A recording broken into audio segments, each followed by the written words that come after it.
afternoon today is a little bit special. We are celebrating Glasgow and its musical heritage.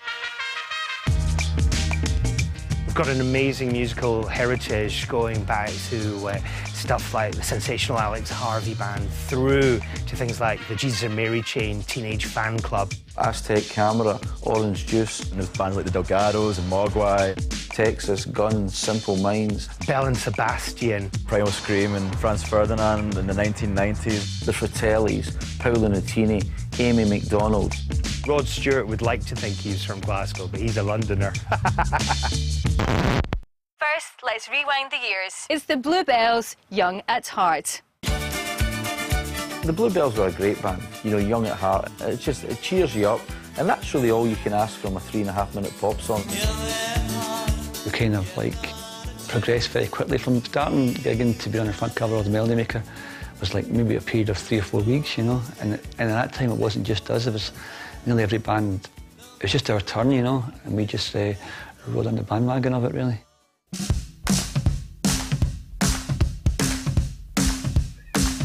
Glasgow has been witness to so many successful artists that it's easy to believe that it is possible to do. And when a band in Glasgow does something, it makes all the other people think if they can do it, we can do it.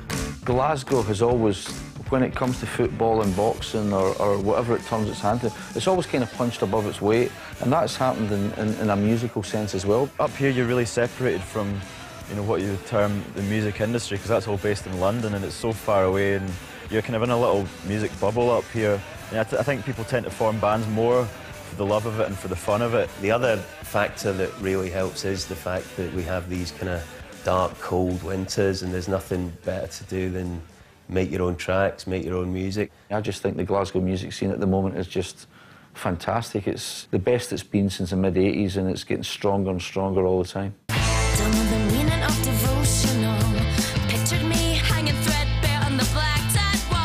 And the question on everyone's mind is, does Glasgow have its own sound? I don't think there's a Glasgow sound at all. You know, the bands here are so diverse. There's not one thing that you say that's the Glasgow sound, but, you know, when you hear a Glasgow band, you know it, just because they've got a thing, you know, that X factor. I think a lot of people that make music in Glasgow are less influenced by English bands and London bands and more influenced by American music. I would say bands like the Beach Boys have been incredibly important for that. That sort of West Coast vibe has become not West Coast America, but West Coast Scotland. So that sort of summery pop feel, Glasgow, where it always rains, has certainly come through.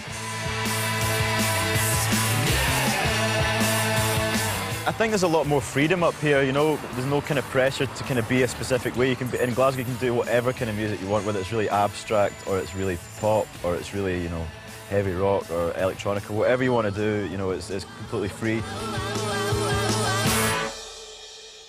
A celebration of the Glaswegian music scene wouldn't be complete without our diverse electronic sound. Glasgow has the UK's most vibrant clubbing scene. This is Soma Records' Positive Education. We started in 1988, and that's when the kind of electronic dance, acid house, really kind of kicked off, and it's just snowballed and grown since then. Dave Clark on it and Soma, it's fantastic. Really brilliant what they've done. Apart from the Hacienda in Manchester back in the 80s and the Shoom Night in London, we were the only other people in Britain that were doing the club thing. We were really at the start of something, and I think that's just been part of the fabric of society in Glasgow since then, knowing that Glasgow was part of this new scene, which is now nearly 20 years old. One of the reasons that Glasgow produces bands of this calibre is because we have the venues to support them. Venues in Glasgow are very supportive of new music and of music of different sizes, so you've got the 13th Note and Nice and Sleazy's. I love going to Nice and Sleazy's up in Sucky Hall Street to see gigs, and I've been going there as long as it's, you know, as long as I've been able to sneak into gigs when I was about maybe 15 with my fake ID. Stereo and mono and ABC2, ABC1. I do love playing in the Barrowlands, you know. It was a ballroom in the 50s and 60s, and it's kind of got this kind of otherworldly kind of You know, it's a bit like The Shining, you know, like the ballroom in The Shining. It reminds me of that. It's kind of got this ghostly kind of thing to it. It's got a lot of history. It lay empty for something like 20 years because in the mid-60s there'd been a serial killer called Bible John, picking up women there and taking them home and murdering them. That kind of put the kibosh on it as an entertainment venue. Every band that would come, like there was, you know, from maybe America or something, they'd always say on stage, "Oh man, you know, the Barrowlands is the best place to play," and you'd always thought, "Oh yeah, you say that every night." And then you go out and you meet people in bands in America now, and it is the one place they always talk about. I've stood on stage with the Barrowlands Teenage Fan Club on a Friday night when it's full at capacity, and it's fantastic to be in the receiving end of that. The Barrowland really did, you know, pave the way for places like King Tut's, the Garage, the SCCC, of course, came along in the mid-80s. Glasgow really put itself on the map as a gigging town because, you know, people realised that, you know, you would go to Glasgow and even if you were a new band, you always got a fair hearing. You know, if Glasgow liked you, you know, it was that old New York thing. If you can make it there, you can make it anywhere. Well, that really does apply to Glasgow. It's a great gigging city and we've got some of the best venues in the world. I'm a believer. I'm a believer. What advice would you give young aspiring musicians and bands? Just do it for fun and for the love of it, and you know, if anything else happens, then it'll happen, but you know, you can't force it, and I think that's what everyone up here has done. And as long as you've got passion for it, you know, it'll be great. It's really, really important for a band to just say, no, this is what I want to do, this is who I am, and this is what I'm going to do. If you do it with conviction, I think that's one of the most important things. Don't take no for an answer because, you know, if you've got ability and you've got talent, like cream, it will rise to the top. And it really becomes almost like a boxing analogy. How hungry are you to win the title? Because if you're hungry enough to win the title's there to be taken. I'm a believer.